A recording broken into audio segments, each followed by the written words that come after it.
semanas el Señor nos reúne para estudiar su palabra. Básicamente se trata de entender todo sobre Dios.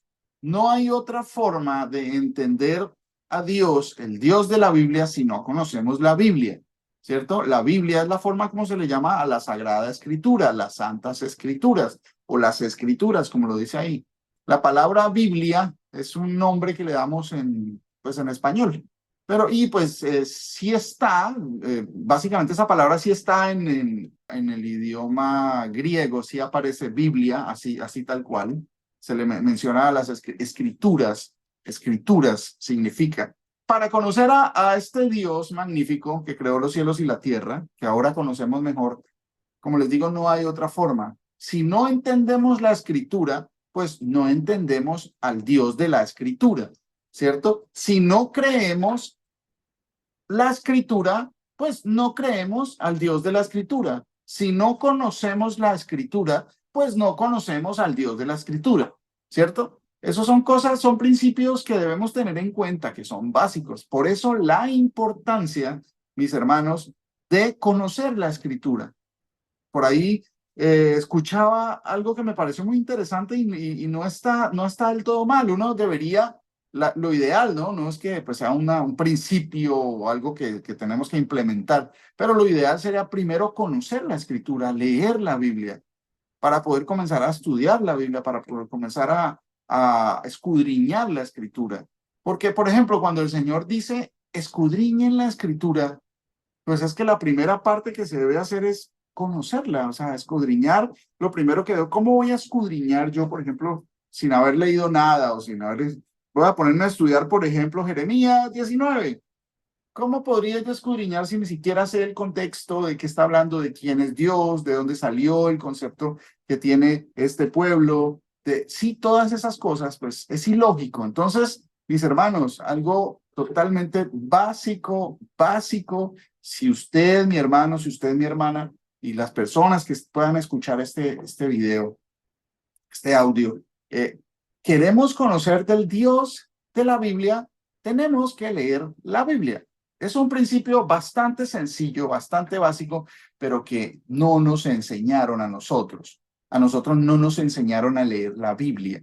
A nosotros nos enseñaron a guardar ritos, a nosotros nos enseñaron a hacer cadenas de oración, a nosotros nos enseñaron a hacer devocionales, a nosotros nos enseñaron a ver las películas, pero nunca nos enseñaron a que la Biblia se lee desde Génesis hasta el final.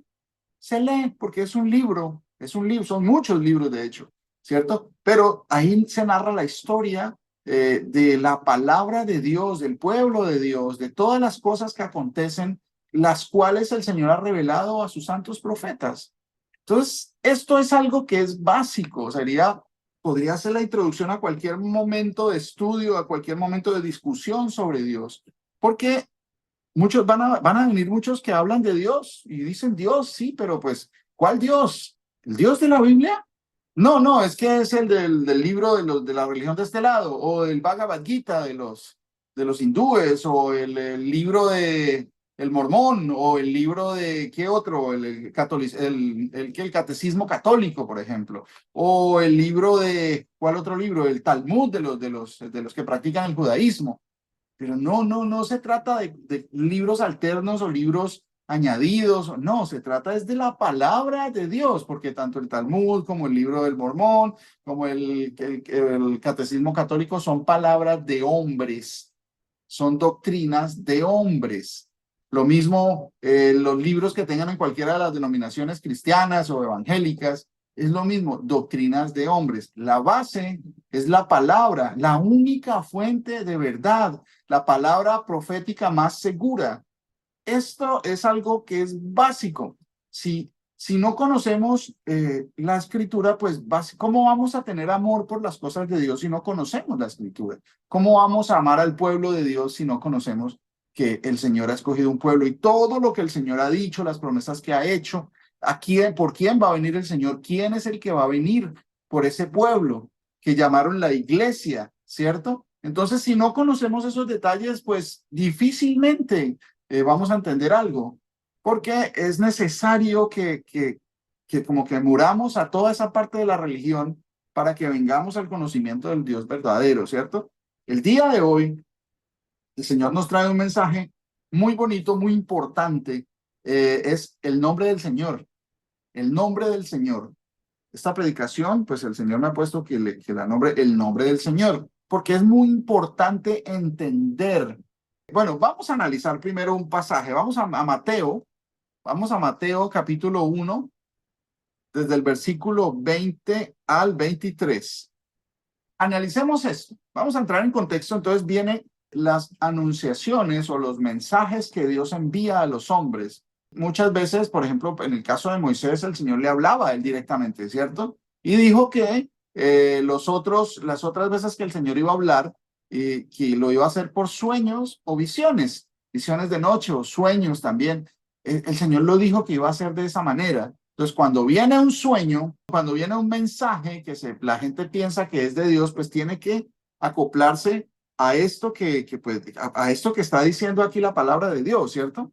A esto que está diciendo la palabra de Dios, que por sueños se iba a hablar y por visiones iba a hablar el Señor a los hombres. Entonces, miren lo que le pasa aquí a un personaje de la palabra que describen acá, Mateo, capítulo 1, versículo 20. Dice, y pensando en esto, he aquí un ángel del Señor le apareció en sueños y le dijo, José, hijo de David, no temas recibir a María tu mujer, porque lo que en ella es engendrado del Espíritu Santo es. O sea, se le estaba dando la anunciación a José, ¿sí? Se le estaba dando un mensaje de eso que estaba sucediendo y estaba siendo confirmado. O sea, él estaba siendo explicado por qué María estaba embarazada, por qué sin él haberla tomado y sin ella haber adulterado ni nada, como él pensaba, ¿cierto? Que ella había adulterado, quiso dejarla secretamente para no infamarla, ¿cierto? Entonces, aquí viene la explicación, un mensaje que le llega a él del Señor y le dice, pues mire, que lo que ella está esperando es del Espíritu Santo, el santo ser que nacerá, y le hace toda esa explicación a él. Y dice, y dará a luz un hijo, y le está dando una orden. Él era delante de los hombres como el padre en la carne de él, ¿cierto? A pesar de que él no había participado de la forma natural de los hombres, ¿cierto? Para que ese niño fuera engendrado, ¿sí? Pero él era el responsable.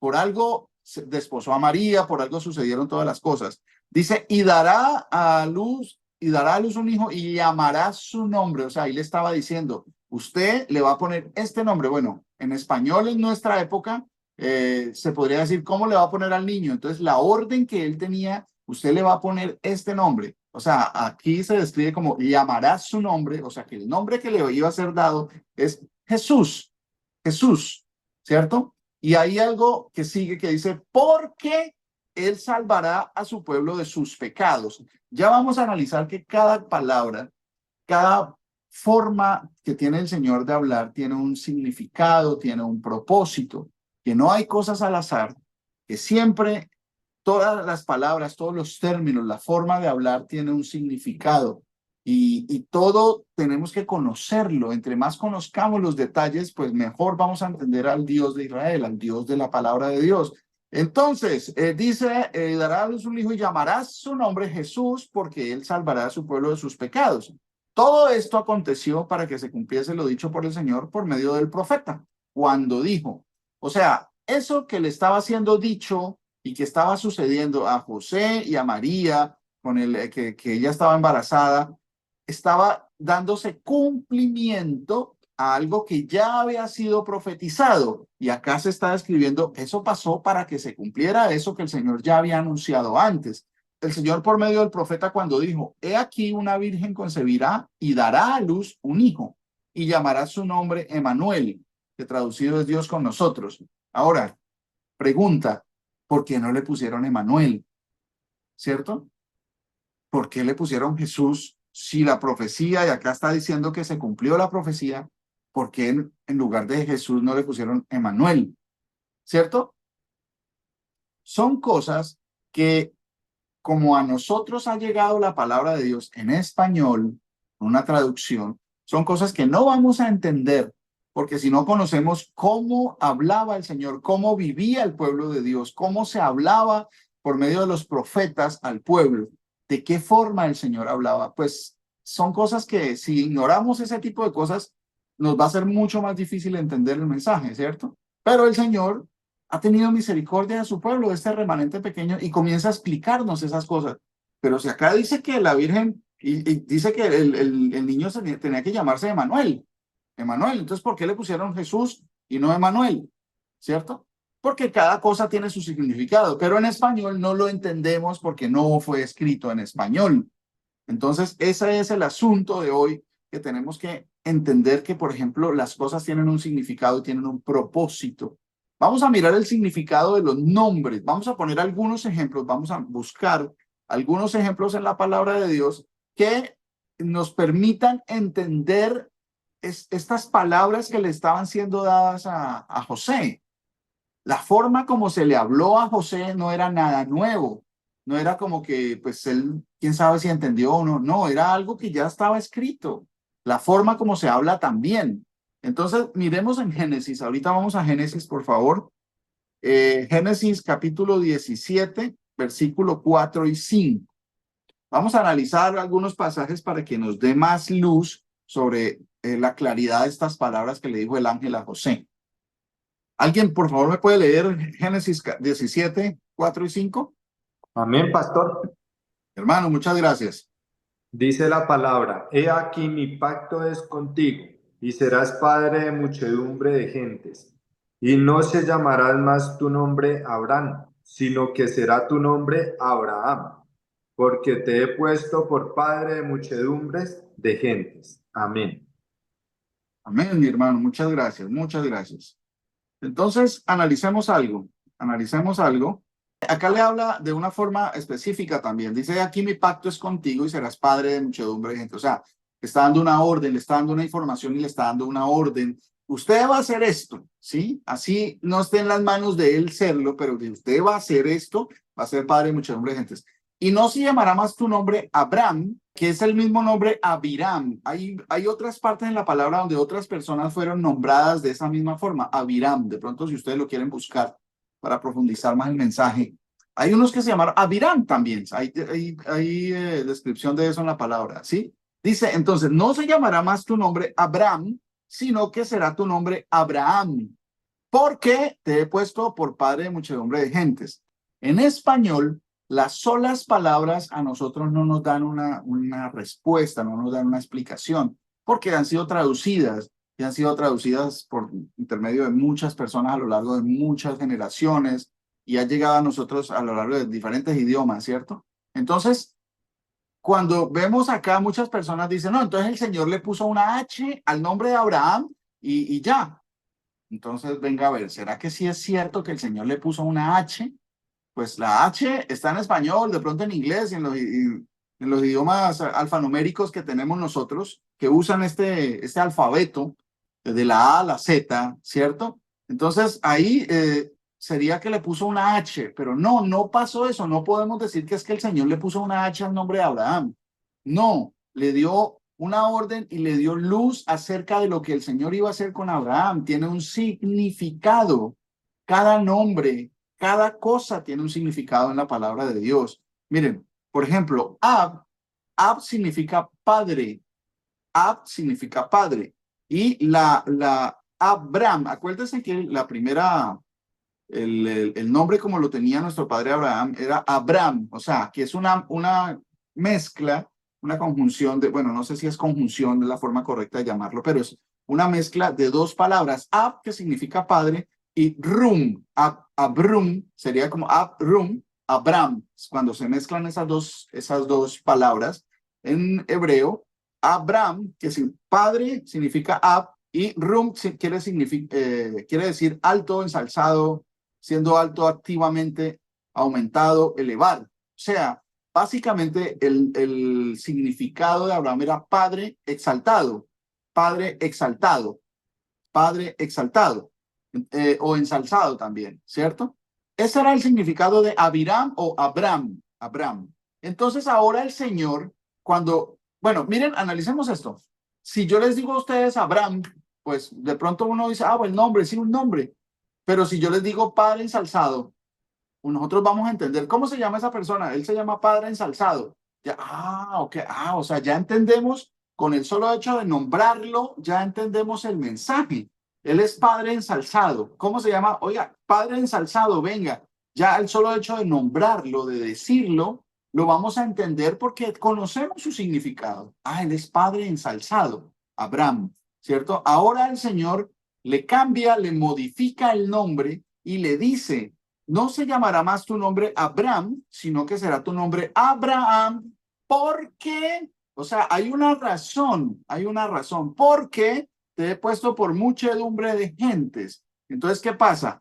Ahí a ese Abrum, ¿sí? Se le aumenta una nueva palabra que es Hamón, Amón con H, mejor dicho, Amón, que significa multitud, muchedumbre, tumulto, alboroto, significa eso, o sea, la conjunción, la unión de esas palabras forman el significado. Entonces, cuando el Señor le dice, sino que será tu nombre Abraham, porque te he puesto por muchedumbre de gentes, ¿sí? Entonces, si yo lo digo y lo traduzco todo correctamente, pues voy a entender con el solo hecho de leerlo en mi idioma, pues voy a entender el significado de lo que estaba haciendo el Señor con Abraham. No le estaba agregando una H para que sonara mejor, no, o para que se pudiera pronunciar mejor, no, le estaba dando una explicación de lo que él estaba haciendo, le estaba dando un mensaje en su mismo nombre, ¿sí? Entonces, ¿lo que significa Abraham? Eso es padre ensalzado, ese padre ensalzado es padre de multitud, de muchedumbres, de pueblos, de gentes, de Goyim. Bueno, Goyim en hebreo significa naciones, ¿sí? Naciones o gentiles. Goy es en singular y Goyim es en plural, naciones, gentiles, muchedumbres, ¿cierto? O sea que él era padre de muchedumbre de gentes, él era padre ensalzado de muchedumbre de gentes. Ese es el significado. Cuando nosotros escuchamos a Abraham, ni de vainas vamos a entender el significado, me perdonan la expresión, ¿sí? De ninguna forma vamos a entender el significado porque pues no, Abraham no significa nada por sí mismo para nosotros, porque no está en nuestro idioma. Entonces, eso es a lo que vamos, eso es a lo que quiero que lleguemos, que el Señor nos dé discernimiento para entender que los nombres, las situaciones, los nombres de las personas, de las cosas, tienen un significado y eso nos da mucha luz sobre la voluntad de Dios para nosotros. Vamos a otro ejemplo, vamos a otro ejemplo. Vamos aquí a Génesis, el capítulo 10. Génesis capítulo 10, en el versículo 25, por favor. Otra persona me ayude a leer este pasaje, por favor. Dice así la palabra del Señor. Y a Eber nacieron dos hijos. El nombre del uno fue Peleg, porque en sus días fue repartida la tierra. Dice, y a Eber nacieron dos hijos. El nombre de uno fue Peleg. Cuando usted escucha el nombre Peleg, bueno, ni siquiera uno le va a dar idea de que Peleg era un nombre. Usted escucha la palabra Peleg y no le dice nada por sí mismo. Peleg, ni idea, ¿sí? Pero aquí hay un porqué. Acuérdense de dónde venimos. Mire, venimos analizando que a José le estaba dando una información y le dijo, y dará a luz un hijo y llamará su nombre Jesús, porque él salvará a su pueblo de sus pecados. O sea, hay un por qué tenía que llamarlo así. Ahora, con lo de Abraham, el Señor nos explica que es que le estaba diciendo, le estaba manifestando algo con el mismo nombre, con la misma palabra que era entendible porque ellos hablaban el mismo idioma. El Señor estaba hablando en el idioma de Abraham. No será Abraham, o sea, padre exaltado, sino que ahorita va a ser padre exaltado de muchedumbres o de pueblos o de naciones, ¿cierto? Eso llega, o sea, hay un porqué. Dice, si no será tu nombre Abraham, porque te he puesto por muchedumbre de gentes. ¿Sí ven? Ahí está la explicación. Entonces, ahorita analicemos esto que acabamos de leer acá en Génesis. Dice, y a Eber nacieron dos hijos. El nombre del uno fue Peleg, porque en sus días fue repartida la tierra. O sea, si nosotros lo leemos en español, pero ¿qué tiene que ver que en sus días haya sido repartida la tierra y que se llame Peleg? ¿Sí? Tenemos que hacernos esta pregunta. pues no lo vamos a entender porque no está en nuestro idioma. Si no escudriñamos más profundamente, si el Señor no nos abre el entendimiento, pues no vamos a entender porque no hay ninguna relación en nuestro idioma, ¿cierto? Pero, pues que Peleg viene de una palabra que es palag, que dice dividida, repartida, repartió, para dividir, divisoria. ¿Sí? O sea, a él se le puso ese nombre porque sucedió algo. Entonces, el nombre de él es como un significado de eso que estaba pasando. O sea, es como si a él le llamaran, es algo así como repartimiento, ¿sí? El repartimiento. Entonces, cuando usted escucha en español, no, es que él se llamó repartimiento porque en sus días fue repartida la tierra, o porque en sus días fue dividida, o él fue llamado división porque en sus días fue dividida la tierra, ¿cierto? Porque Peleg significa repartimiento, división o incluso terremoto. El evento que sucedió, que repartió la tierra al Señor, ¿sí? Acuérdense de la división de las lenguas, ¿cierto? En sus días fue repartida la tierra. Entonces, todo tiene que ver, y mire que es algo curioso, porque habla también de un terremoto. Es el significado de la palabra Peleg.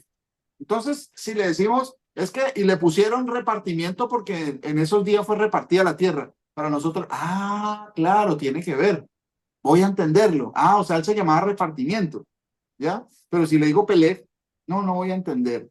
De eso se trata el mensaje del día de hoy. Y bueno, el mensaje de la palabra de Dios en muchas ocasiones. ¿Dónde más? ¿Dónde más podemos encontrar otros ejemplos? Cuando el Señor también le dijo a Sarai, Sarai, que ya no iba a ser llamada Sarai, sino Sara, ¿cierto? Por ahí más abajito en Génesis, después de que habla Abraham y le dice, y Sarai, tu mujer, no se llamará más Sarai, sino Sara. Sar es una persona con poder, una persona con estatus, una persona como un principal, un príncipe, un cacique, digámoslo así. Eso significa en hebreo la palabra Sar. Sara es lo femenino de eso, o sea, alguien con poder como una reina o algo así. Sarai era como un diminutivo de reina, algo así como princesa o reinita, algo así o inferior. Pero el Señor dijo, ya no se va a llamar más princesa, sino se va a llamar una especie de reina, ¿cierto? A eso se refiere el mensaje cuando yo lo escucho en español, pues ella ya no se va a llamar princesa, sino reina.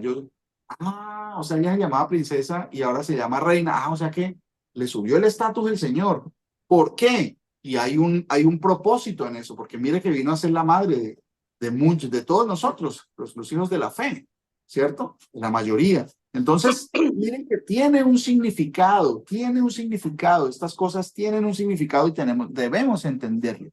El Señor dice que el que tenga falta de sabiduría, que la pida a Dios.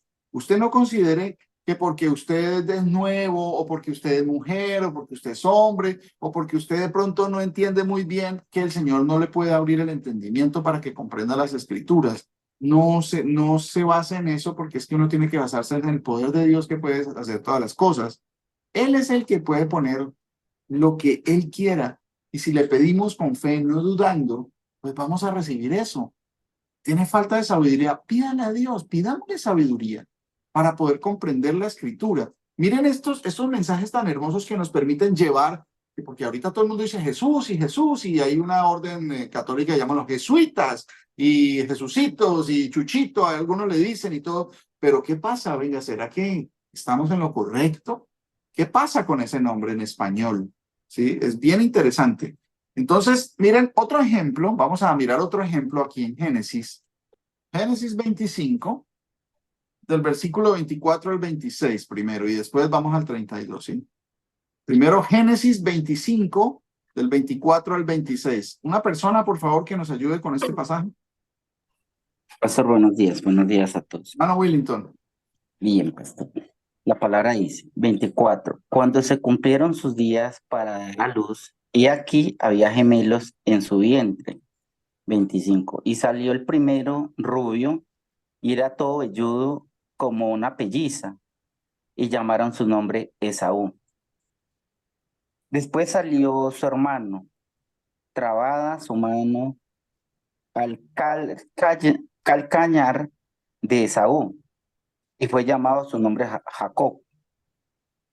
Y era Isaac de edad de 70 años cuando ella los dio a luz. Amén.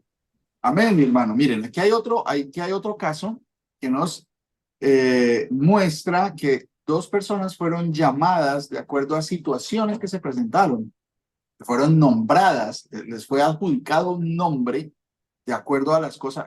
Miren, en la palabra de Dios no sucede por casualidad. Los nombres no se adjudican porque está de moda o porque suena bonito con el apellido, o porque a mí me gusta, o porque era el nombre de otra persona importante. Por ejemplo, ¿cuántos no han nombrado a Michael porque Michael, el papá le gustaba Michael Jackson, entonces nombran al hijo Michael por eso, pero pues no tiene nada que ver con el niño, ¿cierto? Es por un gusto del papá, ¿cierto? Acá en la palabra todo sucedía de acuerdo a las cosas, o sea, era algo real que se adjudicaba. Aquí dice que se cumplieron los días para nuestro padre Isaac, cuando nuestro padre Isaac tenía 60 años, ¿sí? Es que cuando ya iba a su esposa a dar a luz, ¿sí? Aquí había gemelos en su vientre y salió el primero rubio y era todo velludo como una pelliza y llamaron su nombre Esaú. Si yo lo leo en español, pues yo no pienso que pueda haber nada que ver con el nombre, con esto que conecte, que era rubio y que era todo velludo. Pues Esaú, bueno, listo, que era velludo, era velludo, sí, pero no me conecta nada. Pero eso tiene que ver, tiene un significado, por eso le pusieron el nombre, de esa forma. Dice, después salió su hermano, trabada su mano al calcañar de Esaú, y fue llamado su nombre Jacob.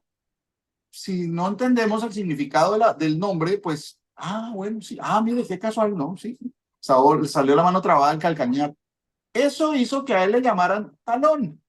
Jacob, Akeb significa talón o calcañar. Talón, huella, parte trasera. Entonces, le pusieron así por eso que pasó en ese momento.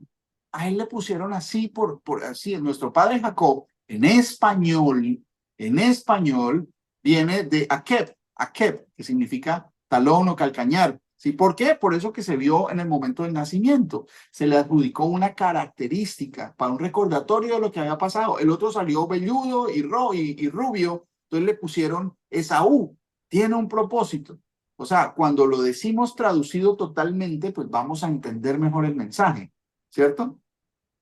Hay muchos que dicen, bueno, a nosotros también nos fue enseñado que el significado del nombre de nuestro padre Jacob era usurpador, que Jacob era usurpador, entonces, pero no, eso hace parte de la mala interpretación de, básicamente, el antipueblo de Dios, el antipueblo de Israel, como se han ensañado con ese tipo de mensajes, pero no, eso lo dijo Esaú cuando estaba airado porque el Señor lo había desechado a él y había escogido a Jacob. Miremos dónde dice eso. En Génesis 27, ahí más adelantico, Génesis 27, 36. Aquí en Génesis 27, 36 dice, y Esaú respondió, bien llamaron su nombre Jacob, o sea, talón, calcañar, sí, pues ya me ha suplantado 2 veces. Se apoderó de mi primogenitura y he aquí ha tomado mi bendición. Y analicemos bien, si no conocemos el significado real que Jacob significa calcañar o talón, no significa usurpador. Acá el que dijo que significa usurpador es Esaú, pero por rabia. Dice, mire que ya me ha suplantado. Bien le llamaron el nombre como taloneador, como usurpador, pero eso lo dijo él. No es el significado mismo del nombre de nuestro padre Jacob, ¿cierto? Entonces, eso es importante que lo entendamos, porque ¿qué significa Jacob? Usurpador. Entonces, no, pero eso lo dijo fue Esaú. No lo dije, no, eso no es lo que significa el nombre. Ya analizamos el nombre, qué es lo que significa, ¿cierto? Ahora tenemos que también tener en cuenta cómo se hablaba en ese tiempo, cómo se hablaba, la forma, los hebraísmos que existen, son como la manera de decir las cosas, que si lo traducimos literalmente, pues no vamos a entender. Por ejemplo, si traducimos algunos términos que entendemos, no es que usted está tomándome el pelo, traduzcámoslo al inglés, you are taking my hair. Sí, entonces, pero si una persona que habla inglés nativo, ¿qué significa? ¿Lo está jalando el pelo o lo está tomando? Sí, literal, para ellos no tiene el mismo sentido, porque es que la persona cuando está diciendo me está tomando el pelo, es que está bromeando o no está siendo serio con él o lo está tomando en broma, bueno, como sea. Tiene un significado y es una forma del español, del español, que si se traduce literalmente al inglés, pues no vamos a entender, ellos no van a entender, no van a entender. Así como hay muchos términos en inglés que nosotros si los traducimos al español, pues no los vamos a entender. Por ejemplo, en español uno dice, ¿cuántos años tienes? Para preguntar la edad, ¿cuántos años tienes? Si usted pregunta, how many years do you have? En inglés, ¿sí? Ellos dicen, ¿cómo así? ¿Tiene de qué? ¿Qué? No, en inglés se pregunta es, ¿cuán viejo eres tú? How old are you? ¿Sí? Entonces, si ven que si lo traducimos literalmente de aquí para allá o de allá para acá, no tiene el mismo sentido. No lo vamos a entender si no conocemos bien la cultura, de qué forma se habla, dónde está siendo utilizado, en qué contexto está siendo utilizado esa frase. Entonces, esto mismo es lo que nos ha pasado en la palabra de Dios, porque hemos tomado los términos así como literales, como si hubiera sido escrito en español. No, la palabra de Dios no estuvo escrita en español. A nosotros ha llegado por la misericordia de Dios, ha llegado una Biblia en español, pero tenemos que seguir escudriñando porque el Señor, la sabiduría del Señor, mire, la sabiduría, esta mañana poníamos un ejemplo de lo que dice la palabra. La sabiduría del Señor es insondable, insondable. ¿Qué significa insondable? Acuérdense cuando a las personas, por ejemplo, en una operación les meten una sonda por la nariz o le abren un hueco acá y le meten una sonda. ¿Para qué? Para mirar, para explorar cómo está el problema, qué es lo que está pasando. Pueden meter una cámara o aire o para que respire, cualquier cosa, una sonda para explorar, ¿cierto? Básicamente. Cuando están, por ejemplo, tratando de mirar la profundidad del mar, mandan una sonda también. Puede ser una línea, una cuerda con una cámara para ir midiendo qué tan fondo. O sea, una sonda que sondea y cuando ya toca, pues mira la cámara que hay tierra, hasta ahí llegó, ¿cierto? Pudieron sondear. La sabiduría del Señor es insondable, o sea que no existe ningún mecanismo para poder medir la magnitud y la grandeza de la sabiduría del Señor. Eso es lo que nosotros debemos entender, que es maravilloso, es mucho más grande que cualquier otra cosa. El Señor es demasiado grande y su sabiduría también es infinita. Entonces no podemos pretender que ya sabemos todo, que ya yo me leí el pasaje, ya como me lo sé de memoria, 1 Corintios 15:2, por ejemplo. Entonces ya, no, eso no es así. Siempre vamos a tener que aprender y aprender y aprender y corregir y aprender y seguir edificándonos en la palabra del Señor. Él nos da estos mecanismos porque Él es bueno. Él dijo, Él lo prometió, que a su pueblo, a sus discípulos, iba a dar todas esas bendiciones del entendimiento. Dijo, a vosotros os es dado entender los misterios del reino de los cielos, pero a ellos no, para que se cumpla eso que dicho por el Señor por boca del profeta cuando dijo que de oídos me oiréis, de ojos veréis y de oídos me oiréis, pero no entenderéis, porque el corazón de este pueblo se ha engrosado y no pueden ver con sus ojos ni oír con sus oídos para que yo los salve, dice el Señor. Y eso es real, eso es real. Sí, entonces pidámosle al Señor sabiduría. Eso es, mira, la oración siempre tenemos que pedirle, incluir en nuestras oraciones que el Señor nos dé sabiduría para saber cómo afrontar las cosas, cualquier situación.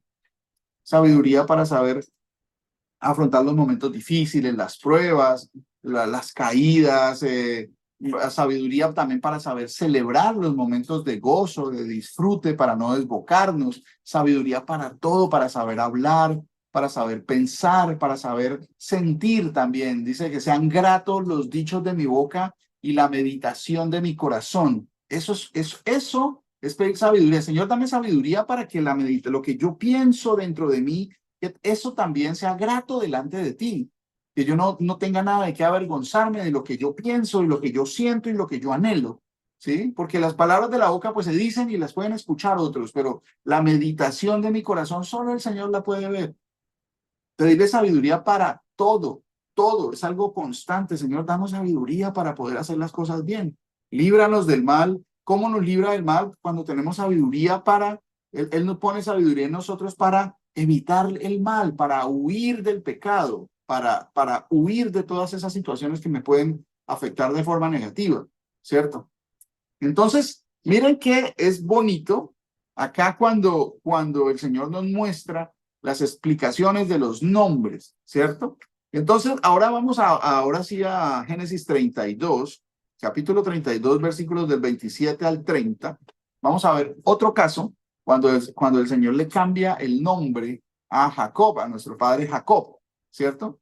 Le cambia el nombre y le dice, usted ya no se llamará así, sino se va a llamar así. Miren lo que pasa. Acá dice, y el varón le dijo, ¿cuál es tu nombre? Y él respondió, Jacob. Y el varón le dijo, no se dirá más tu nombre Jacob, sino Israel, porque has luchado. ¿Sí ven? Otro por qué. ¿Por qué? ¿Por qué? ¿Sí? Israel. En hebreo, la palabra el significa Dios. Dios. No es un nombre, no. Es como una descripción. ¿Qué es? ¿Qué es ese Dios maravilloso? Es Dios, ¿cierto? Él significa eso, Dios. Se le ha dado el nombre de Dios a otras personas, a otros seres, pero no son en realidad dioses, ¿sí? Pero sí ven que la palabra se ha utilizado, los dioses de las naciones, ¿sí? O sea, se puede utilizar para otras cosas, pero no es el nombre propio de él. Así como, por ejemplo, yo me llamo Mauricio, yo soy colombiano, yo soy esposo, yo soy padre, yo soy músico, yo soy predicador, muchas cosas que me definen, ¿cierto? Pero mi nombre no es todo eso, no, mi nombre es Mauricio, ¿cierto? Dentro de lo que yo entiendo, dentro de este término corporal en el que estamos viviendo, ¿cierto? Porque el Señor dice que hasta nosotros nos dará un nombre nuevo, ¿recuerdan?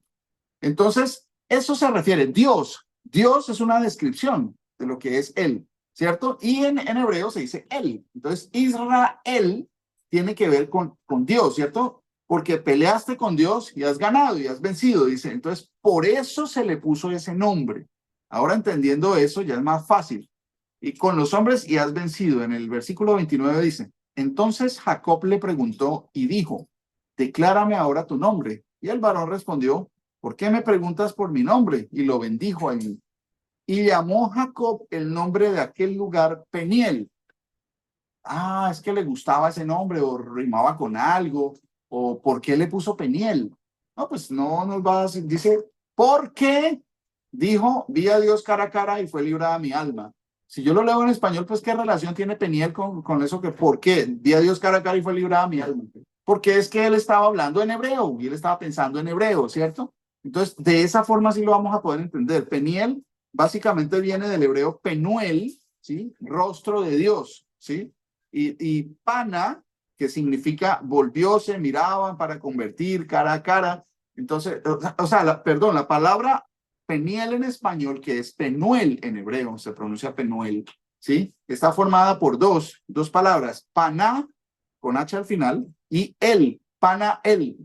Entonces, cuando existe la confluencia de estas dos palabras, se forma ese nombre que en español es Peniel, ¿cierto? Tiene un significado porque las mismas palabras nos llevan a entender ese significado, pana y el, ¿cierto? Así como, por ejemplo, los profetas, Daniel, Ezequiel, varios tienen la partícula el, o sea, que no es que ellos sean Dios, sino que es un nombre que tiene que ver con Dios, ¿cierto? Que menciona la palabra Dios dentro de su nombre. Por ejemplo, Dios salva, Dios es bueno, el amado de Dios, ¿sí? Entonces, por eso hay muchos, vamos a encontrar muchos nombres que tienen la partícula él. Ven, por ejemplo, vengan, les muestro algunos ejemplos. Acá, por ejemplo, Samuel, ¿sí? Samuel, Ezequiel, Daniel, Joel. Hay varios que tienen bueno, dentro de los que podemos identificar con la pronunciación en español, porque hay muchos que también tienen esa partícula, pero no se dice igual en español que en hebreo, ¿cierto? Entonces es bien importante esta parte. Entonces ahora, miren que le puso el nombre Peniel porque tenía un significado, o sea, le pongo así porque vi a Dios cara a cara. Este lugar se va a llamar el lugar donde vi a Dios cara a cara, pero a nosotros nos dicen Peniel y pues para nosotros no significa nada. Pero si lo hablamos en el idioma original, pues básicamente vamos a entender solo con escuchar el nombre, ¿sí? ¿Sí me hago entender? De pronto, no sé si está siendo un poquito confuso el mensaje, por favor, si tienen preguntas o si no está claro, no tengan temor, no tengan pena, por favor, de preguntar o pedir aclaración o de ir más despacio o volver a mirar los ejemplos para que no se queden las cosas como con dudas, ¿cierto? Que a veces pues nosotros pues no somos perfectos de ninguna manera. Entonces, no, cometemos errores a veces en la explicación o no somos claros cuando explicamos, o no, en el caso mío, no soy claro a veces o hablo muy rápido o el tema no es entendible. Por favor, déjennos saber porque eso es muy importante. El propósito de nosotros estar aquí sentados y hablarles a ustedes es que ustedes tengan entendimiento y tengan conocimiento de lo que el Señor nos ha mostrado a nosotros. Si eso no se cumple por algún error mío, pues entonces va a ser un problema para mí, porque no voy a estar haciendo lo suficiente para que ustedes entiendan lo que el Señor nos ha mostrado a nosotros, ¿sí? Entonces, por favor, no hay pena, somos hermanos y quiero que por favor tengan mucha confianza en ese sentido. No entendí, ya, no hay ningún problema, pastor, no entendí, o Mauricio, como quieran llamarlo. No entendí, es que está siendo muy difícil o el tema no lo entiendo, o está muy rápido, cualquier cosa, por favor. O si les da pena hablar delante de todos, pues nos mandan un mensajito al WhatsApp interno y nos preguntan, por favor. Vamos a seguir analizando. Entonces, miren que hay un porqué, o sea, razón de esto es esto que sigue, ¿cierto? Y todo esto lo estamos mirando para explicar esto. Dice, llamará su nombre Jesús porque él salvará a su pueblo de sus pecados. ¿Sí ven? En español no nos dicen, no hay ninguna conexión entre la palabra Jesús y la palabra Él salvará a su pueblo, o Él salvará, o de los pecados. No tiene ninguna conexión en español. Por eso nos estamos perdiendo de la riqueza de la explicación de la palabra de Dios. Por eso. Entonces, bueno, vamos a continuar por aquí. Miren, el nombre del Señor, que algunos dicen que es Yeshua, otros dicen que es Yahshua, que porque es el mismo nombre de Josué. ¿Se acuerdan del discípulo que hay un libro de Josué después de la ley de Moisés? ¿Sí? El discípulo de Moisés al que el Señor encomendó para que metiera al pueblo a la tierra que el Señor había prometido. Entonces, ¿qué pasa? Analicemos. Dicen, no, es que Jesús, Yeshua era como una forma de decir también el mismo Josué. En español Jesús y Josué son parecidos, pero no suenan tan parecidos. Pero supuestamente en hebreo que es el mismo nombre, es como una conversión de ese mismo nombre. Entonces que el Señor Jesús se llamaba, era pues realmente Josué, digámoslo así. Hay muchas personas dentro de los que estudian la palabra que dicen eso, pero al decir eso estoy pasando un principio bastante básico para nosotros, que hay un solo nombre dado a los hombres en el que podemos ser salvos. Si yo digo que Jesús es el mismo nombre de Josué, entonces estaría diciendo que en el nombre de Josué yo también puedo ser salvo, porque es el mismo nombre, ¿cierto? Entonces, cuando yo escucho esa explicación de que es que Yeshua era como una transliteración de Yehoshua, si no estoy mal, se dice en hebreo. Bueno, en realidad no sabemos la correcta pronunciación porque eso es un lenguaje que no se habló por muchos siglos, que ahorita lo volvieron a tratar de reincorporar, pero pues el hebreo de ahora no es el hebreo que se hablaba hace siglos, ¿cierto? Entonces, es importante eso. Josué no tenía el mismo nombre de Jesús. No, porque hay un solo nombre dado a los hombres, porque no hay otro nombre dado a los hombres en el que podamos ser salvos. Y, o sea, el nombre del Señor, del Mesías de Israel, del Dios que se hizo carne, es único, es único. Un principio muy básico que puede sonar fuerte, pero es real. Jesús no es el nombre del Señor. Y esto lo quiero decir de nuevo, Jesús no es el nombre del Señor. Jesús es una traducción, una especie de entre traducción y transliteración del griego Jesús, que fue como dicen que se escribieron los evangelios, bueno, los libros desde Mateo en adelante, pero esa información no es que sea muy confiable, no es bíblica, digámoslo así, no es que diga, entonces esto se escribió en letras griegas para que se pudiera, cuando hay algo que se ha escrito en otro idioma, ahí lo menciona la palabra de Dios. Por ejemplo, cuando en el madero del Señor fue escrito en 3 idiomas y lo menciona, cuáles idiomas, qué fue lo que fue escrito y lo menciona básicamente. Cuando hablaban en otro idioma, por ejemplo, el Señor me habló en lengua hebrea y me dijo, Saulo, Saulo, ¿por qué me persigues? Y dice, lo menciona en lengua hebrea, ¿cierto? Por ejemplo, por allá en la parte de los reyes, creo que es, en las crónicas, habla de que y entonces le hablaron en el lenguaje judaico, pues el lenguaje judaico, pues el que hablaban las tribus de Judá, ¿cierto? O sea, el hebreo, el mismo, exactamente, sino que le decían judaico porque era el que hablaban las personas pertenecientes a esa tribu, a la tribu de Judá, a la casa de Judá. Entonces, es muy interesante entender eso, que el Señor va a revelarnos su verdadero nombre en aquel día, que nosotros hemos venido trayendo esta cultura, que es algo como cultural de nombrar al Señor Jesús, ¿sí? Y hasta ahora es lo que tenemos en nuestro idioma, pero debemos entender que el nombre no nos ha sido revelado todavía, porque lo dice la profecía. No es algo que a mí me parezca, no es algo que yo, pues, como yo siento o yo creo. No, no, no, no es nada de eso. Vayamos a Isaías para poder corroborar que está escrito que eso que les estoy diciendo. Isaías capítulo 52 desde el versículo 1. Bueno, vamos a leerlo, vamos a tratar de leer todo el capítulo porque la información es maravillosa. La información que tiene ahí el profeta Isaías, bueno, es uno de tantas cosas bonitas. No podría decir que es mi libro favorito, pero es un libro que nos ha dado mucha revelación en muchas cosas en cuanto a quién es el Señor. Como a nosotros no nos enseñaron a leer esos libros, por ejemplo, porque nos dijeron que eran Antiguo Testamento y que ya eso ya estaba obsoleto, pues uno le resta importancia y no los lee, sino por ahí algunos pasajitos. Pero cuando usted lee de largo, de corrido, como fue escrito, mire, esa es otra parte muy importante. Entender que la Biblia no fue, la palabra del Señor no fue escrita en español, ¿sí? No fue escrita en latín. No, no, no fue escrita de esa forma. Otra cosa muy importante, que los títulos, los capítulos y los versículos no son originales de la Biblia, no son originales de la palabra de Dios.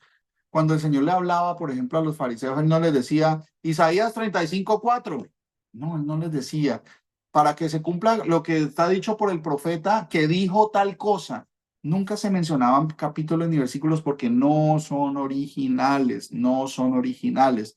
Lo ideal sería por seguir. Yo estoy en esa búsqueda y les recomiendo porque es algo que nos acerca más al sentido original de la palabra. Poder encontrar una traducción que venga sin versículos y sin capítulos ni títulos que no sean propios de la palabra de Dios.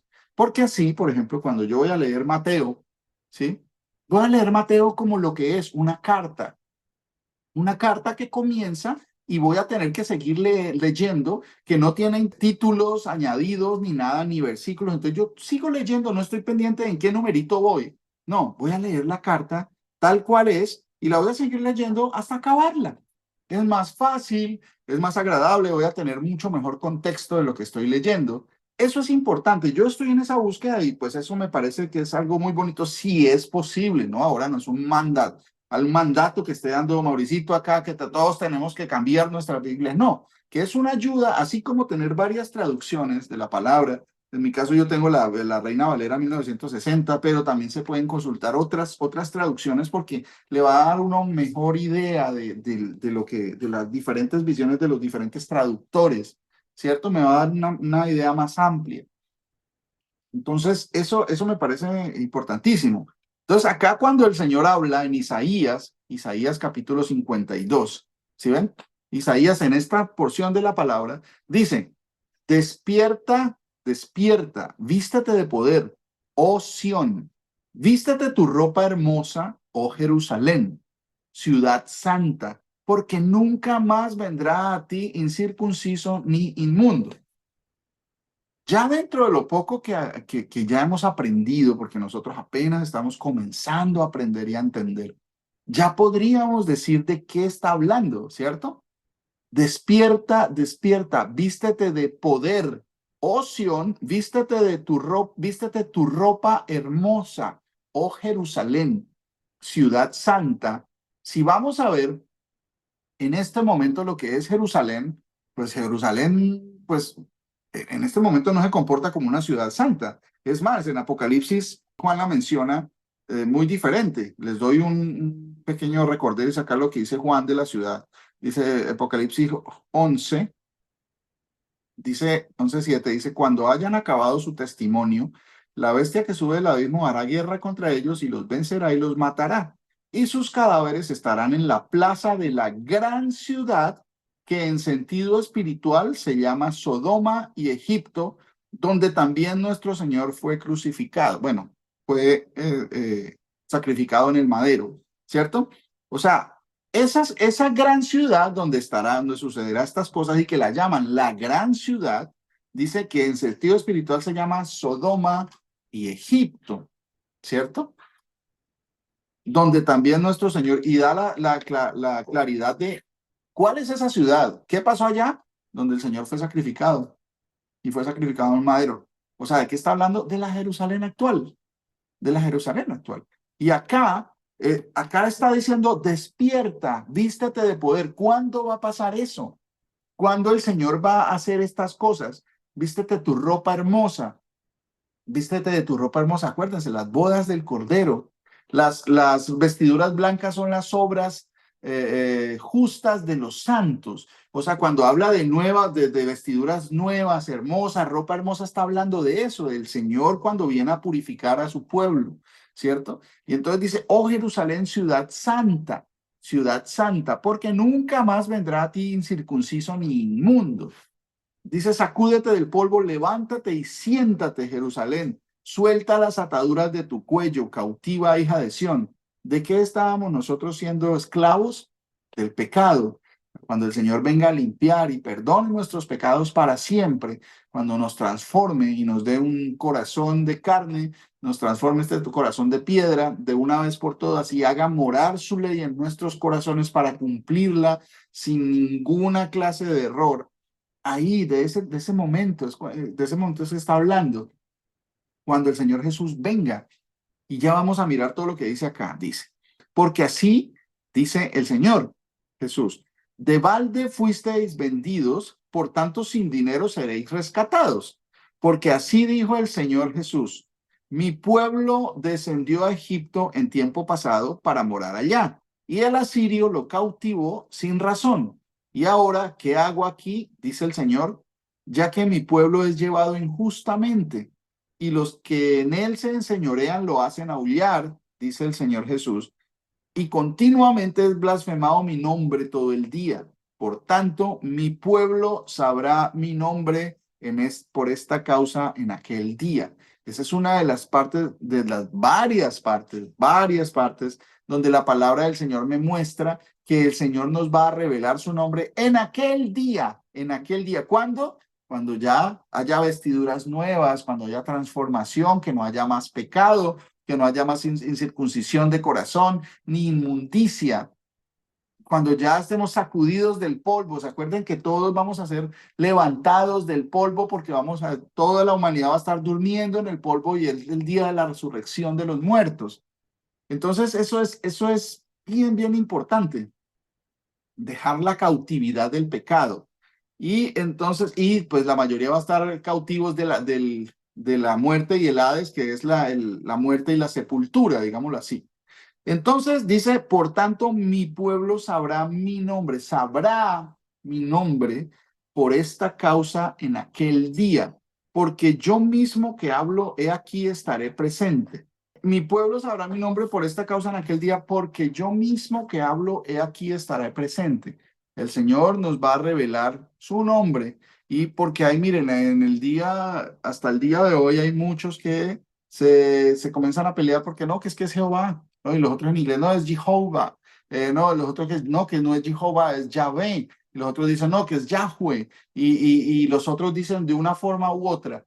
Entonces, no, que es que la pronunciación es así, porque esto, pues en realidad nadie sabe, nadie puede tener certeza de eso, de cómo es el nombre que el Señor va a revelar en aquel día por esta causa, dice, mi nombre por esta causa en aquel día, porque Él mismo va a estar presente.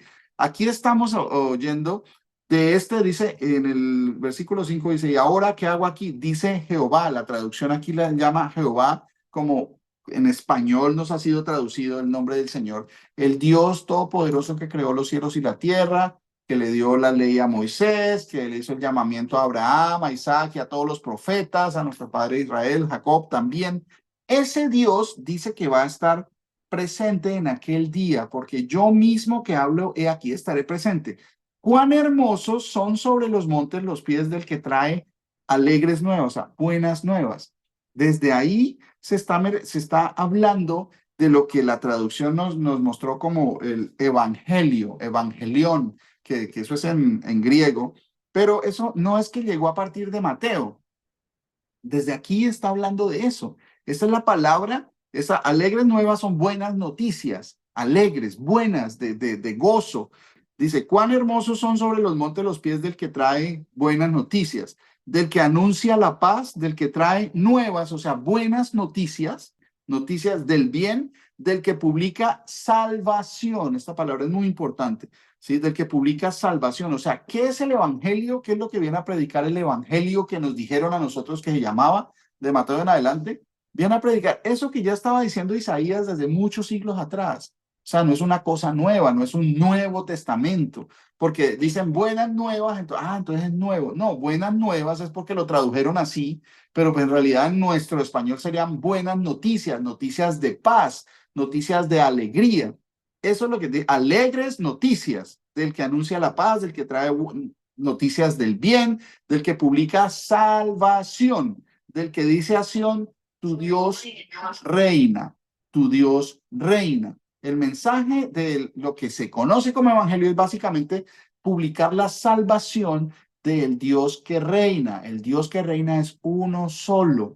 Dice que vamos a saber su nombre en la causa en ese día, porque él mismo que está hablando acá, que es aquí lo menciona como Jehová, dice la traducción, él mismo estará presente. ¿Quién es el que viene? ¿Cierto? Cuán hermoso si nos dice acerca de lo que se conoce como evangelio, dice en el versículo 8, voz de tus atalayas, alzarán la voz juntamente, darán voces de júbilo, porque ojo a ojo verán que, la traducción dice, Jehová vuelve a traer a Sión. Como no conocíamos estos mensajes de los profetas, la ley, los salmos, pues por eso nos habían dicho que Jesús era una segunda persona. Por eso Pablo allá habla, ¿sí? Pablo en lo que mal llamado Nuevo Testamento habla, dice que todo ojo le verá y toda lengua confesará que Jesús es el Señor, ¿cierto? Entonces, sí, Jesús es Señor, claro. No, pero Dios es otro, el Padre es otro, ¿cierto? Pues básicamente cuando Pablo está hablando de esto allá, que todo ojo le verá y toda boca confesará que Jesús es el Señor, está hablando de esto mismo. ¿Quién es ese Señor que viene? ¿Quién es el que a todo ojo le verá? ¿Sí? ¿Quién es aquel a quien a todo ojo le verá? Dice, alzarán juntamente la voz y darán voces de júbilo porque ojo a ojo verán que Jehová, dice aquí, vuelve a traer a Sión. El que todo ojo verá es al Señor Jesús. Aquí en esta traducción, el Dios Todopoderoso le llaman Jehová, que es el mismo exactamente, pero a nosotros nos cortaron esa parte. Y eso es uno de los mensajes básicos que nos ha cambiado la vida, que cambia la vida de los creyentes y nos saca de la religión y nos comienza a traer al conocimiento de la verdad, del Dios verdadero, del Dios único, del Dios vivo. ¿Qué es ese? La religión le llama a una segunda persona al Señor Jesús, pero eso es totalmente antibíblico, porque él dice, cuando él se manifiesta allá en Apocalipsis, ¿sí? Que dice que cuando viene el Señor y toda boca, todo ojo le verá y toda lengua lamentará, y el Señor dice, yo soy el segundo y el último. No, la religión y la teología cristiana católica, lo que sea, dicen que él es el segundo, la segunda persona. Y ahí en ninguna parte menciona que él sea una segunda persona. Por el contrario, él dice, yo soy el primero y yo soy el último. Yo soy el alfa y yo soy la omega. Yo soy el principio y yo soy el fin. ¿Se acuerdan? En el principio creó Dios los cielos y la tierra. Él mismo es el principio porque él está desde el principio, ¿cierto? ¿Sí? En el principio, en Juan también, en el libro de Juan, eso que les mencioné acá, eso está en Génesis, desde el principio, ¿sí? En el principio creó Dios las cielos y la tierra, y dice el Señor Jesús, yo soy el principio, yo soy el principio, yo soy Dios. Y Juan también lo menciona, acá que eso es bien hermoso, dice Juan, dice en el principio, y comienza de la misma manera. como se narra en Génesis, ¿cierto? Dice, en el principio era, dice el Señor, yo mismo soy el principio, yo soy el principio. Y dice, y yo soy la palabra, porque Él es la palabra, o sea, Dios mismo hablando, Dios haciendo, Dios creando. En Él fueron creadas todas las cosas y nada ha sido sin Él. O sea, todo lo que ha sido hecho por Él y sin Él, nada de lo que ha sido hecho fue hecho. Entonces son cosas que son demasiado evidentes, pero la religión nos tenía así, porque a usted le dijeron, usted es unitario, usted es trinitario, usted es unicitario, usted es lo que sea, pero en realidad nosotros no tenemos que participar en eso. Nosotros lo que tenemos que ver es que acá, este señor que dice, todo ojo me verá a mí, todo ojo me verá. ¿A quién estamos esperando y que todo ojo le verá? Como dice, al Señor Jesús. Él es el único, Él es el primero y el último, el alfa y la omega.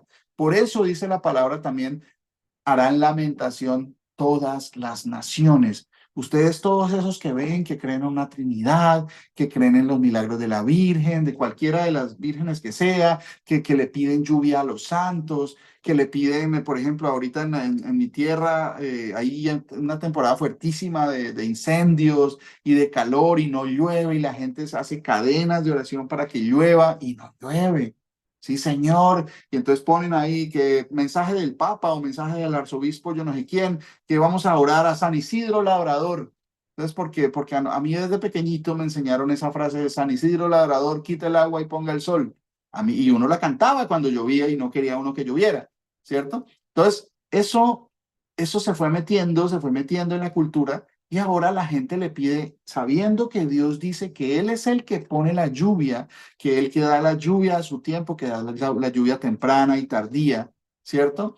Él es el que pone las nubes en los cielos, Él es el que cubre de nubes los cielos. Eso está, bueno, eso está en muchas partes. Venga, le leo algunas nomás en los Salmos, por ejemplo, que es muy hermoso entender que eso está escrito. Cuando uno va a la escritura, pues uno tiene seguridad de que eso lo dijo Dios, ¿sí? Pero los hombres dicen otra cosa. Por ejemplo, 147.8, en el Salmo 147.8, dice, cantad al Señor con alabanza, cantad con arpa a nuestro Dios. Y en el 8 dice, Él es quien cubre de nubes los cielos, el que prepara la lluvia para la tierra, el que hace a los montes producir hierba, Él da a la bestia su mantenimiento y a los hijos de los cuervos que claman. No sé, o sea, la gente está pidiéndole a una cantidad de intermediarios que no tienen nada que ver, porque del Señor es toda la gloria y la honra. Él ostenta todo el poder, Él posee toda la sabiduría, todo le pertenece, ¿cierto? Él es el que da la lluvia, Él es el que la manda y la religión enseña que hay intermediarios, ¿cierto? Y eso es lo triste. Por ejemplo, la gente todavía está abocada en eso y oran. Y entonces el problema es que si uno no sale de ese desconocimiento, porque es físico desconocimiento de la palabra de Dios, de lo que Dios dice, pues le va a pasar lo que dice acá en Apocalipsis. En Apocalipsis, ¿qué es lo que dice? Pues que harán lamentación todas las naciones. Dice, he aquí que viene con las nubes, ¿sí? Y todo ojo le verá y los que le traspasaron y todos los linajes de la tierra harán lamentación por él. Sí, amén. Yo soy el alfa y la omega, el principio y el fin, dice el Señor, el que es y que era y que ha de venir, el Todopoderoso. Cuando yo encierro y eso, encierro esta información en mi corazón y la busco en toda la palabra, a ver, ¿quién puede decir qué es esto que el Señor Jesús está diciendo acá cuando en el día de su manifestación gloriosa? ¿Quién puede decir eso sino el mismo Dios, el único Dios verdadero, no una segunda persona? Porque él dice, yo soy el primero, no soy el segundo, ¿cierto? Entonces, miren, ¿por qué harán lamentación todos los linajes de la tierra? ¿Por qué todas las naciones harán lamentación? Por eso, porque están esperando a otro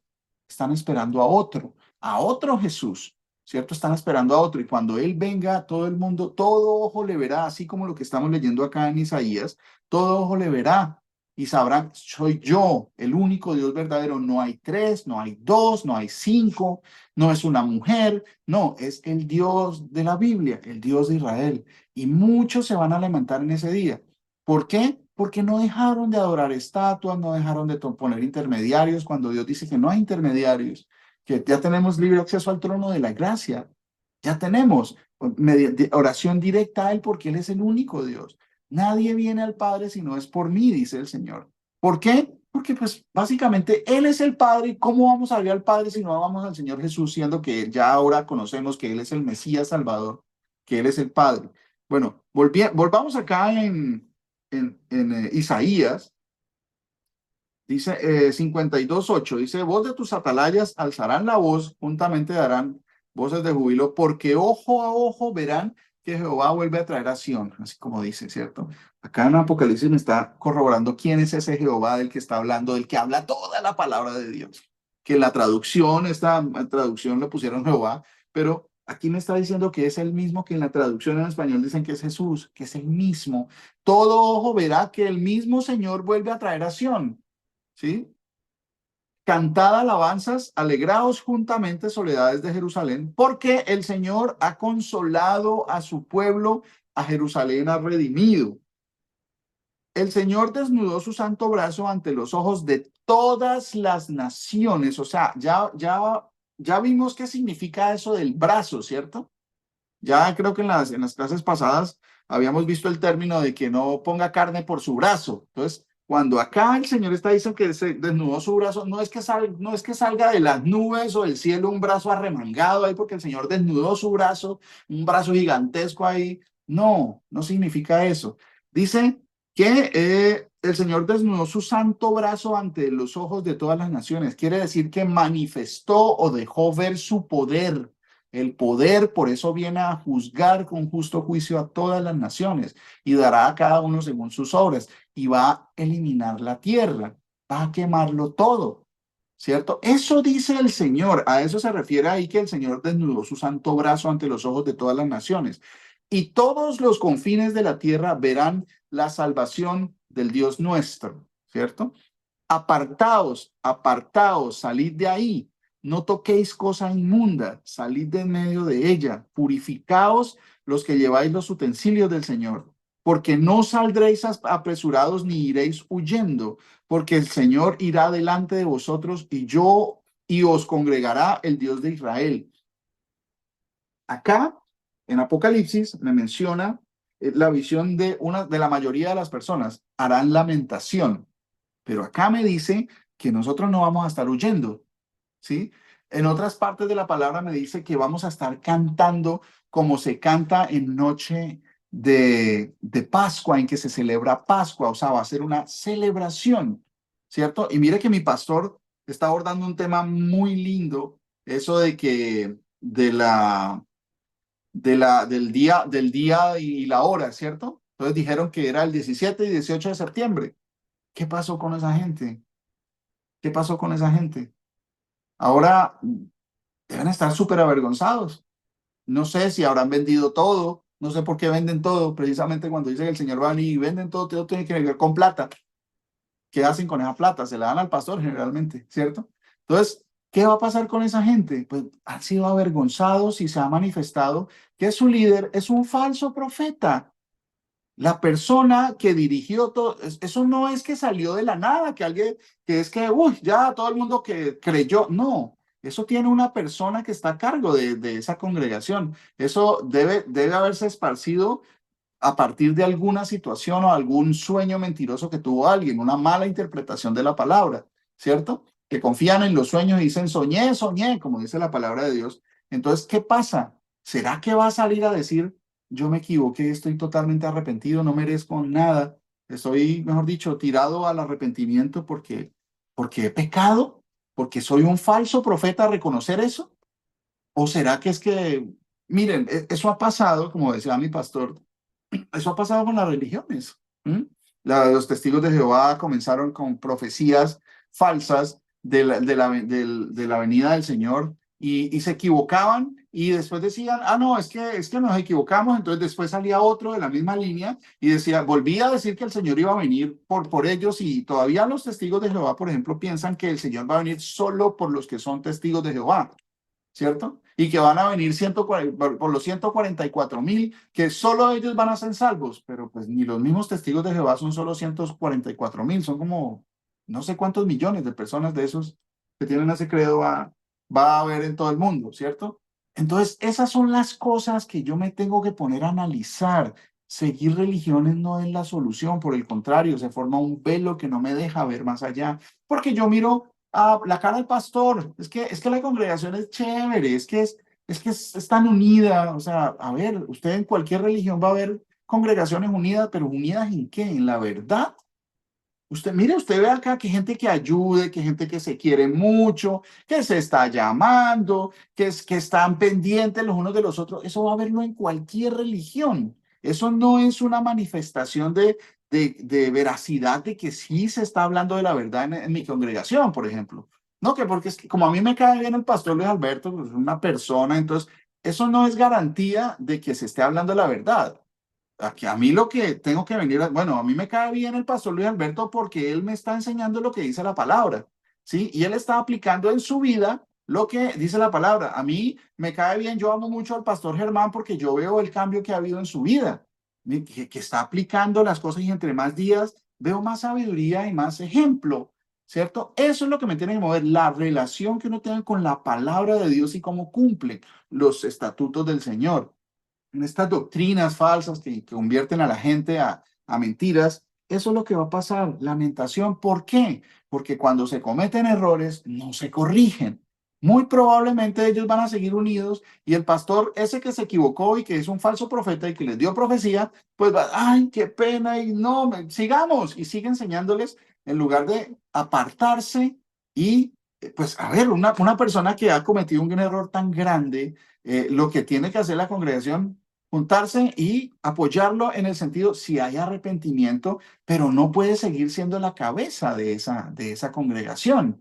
Eso es algo básico y van a ver que van a continuar esas congregaciones después de semejante descalabro, después de semejante falsa profecía que anunciaron por redes y todo. Van a seguir, ¿por qué? Porque ven las caras de las personas y no aplican la ley del Señor en estos casos.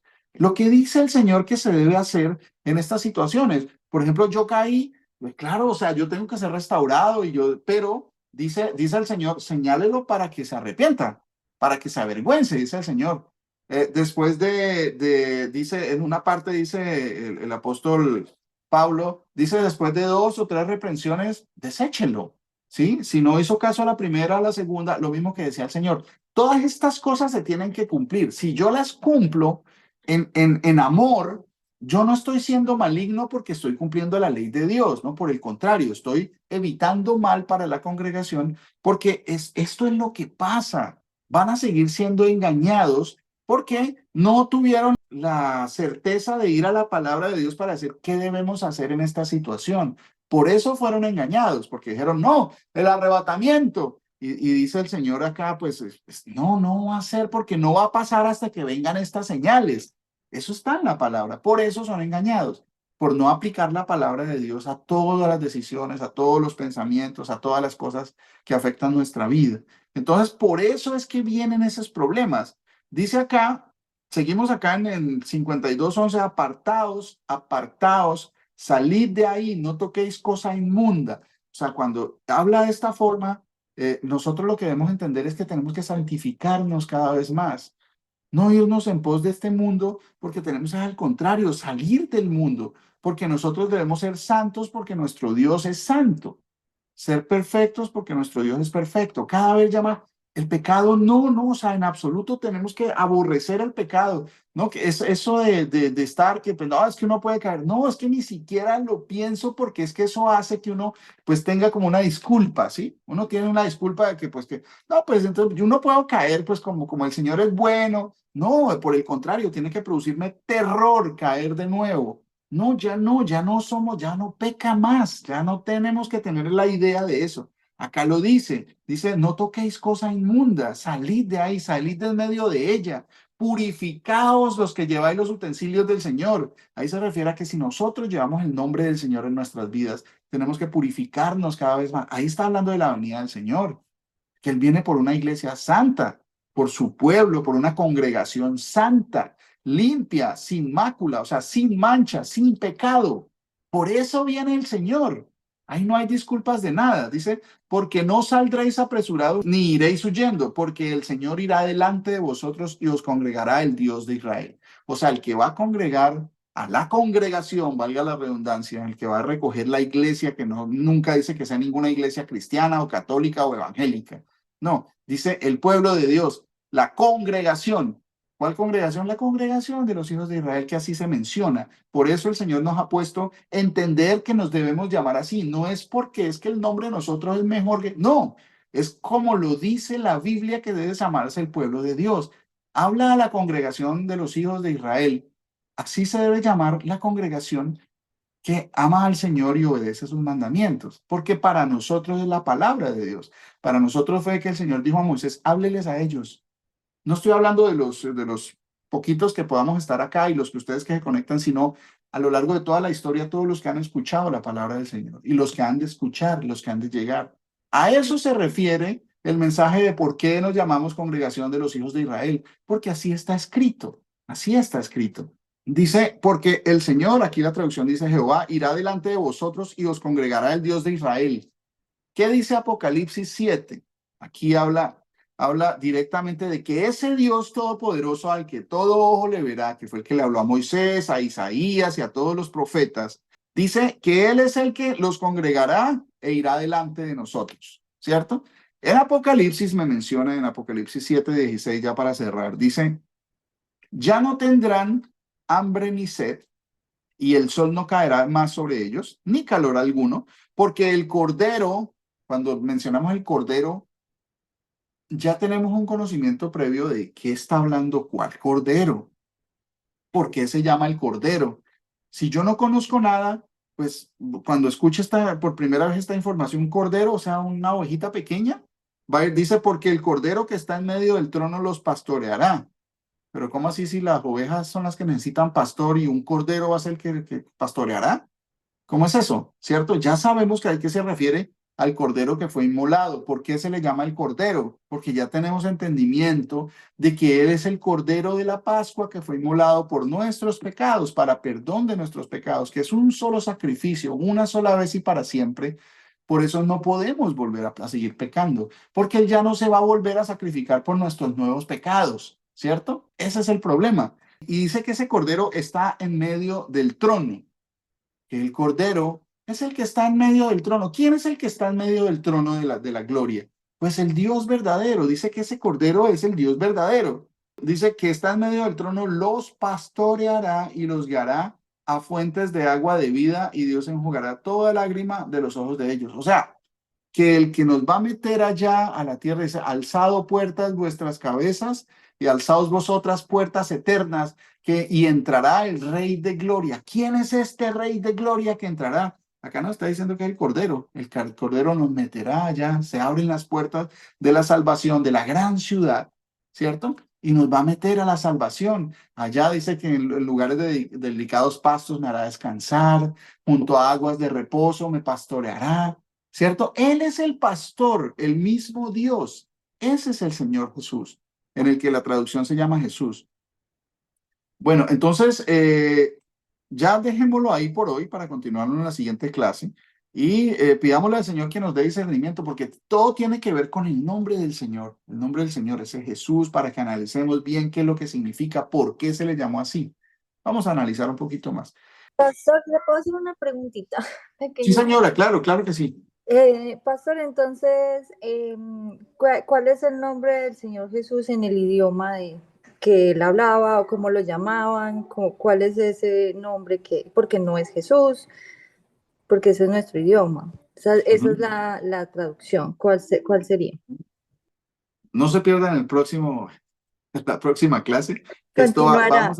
Vamos a analizar eso precisamente, ¿cierto? Que miren, una de las cosas que debemos tener en cuenta es que el hebreo que se menciona en la palabra de Dios no es un hebreo actual. O sea, cuando yo lo traduzco utilizando el idioma hebreo de la actualidad, pues se van a perder muchas cosas. Por ejemplo, la pronunciación correcta como lo hablaba Moisés, por ejemplo, las cosas que hablaba Moisés, de pronto podemos entenderlas por lo que está escrito, pero la pronunciación correcta no podemos estar seguros porque no hay grabaciones.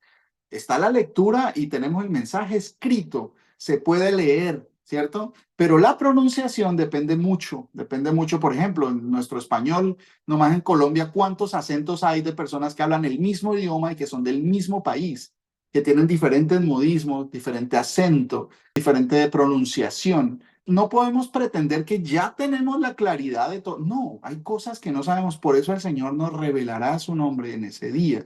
Podemos saber más o menos cómo se escribe, porque está escrito, ¿cierto? Y podemos tener una idea de cómo se pronuncia, ¿cierto? Y lo que significa básicamente es eso. Pero eso sí lo vemos en la próxima clase, ¿listo? Mis hermanos.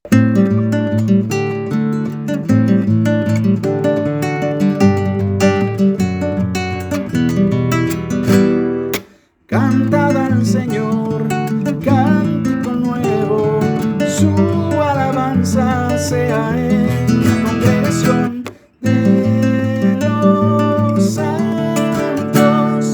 Alégrese Israel en su hacedor, los hijos de Sión se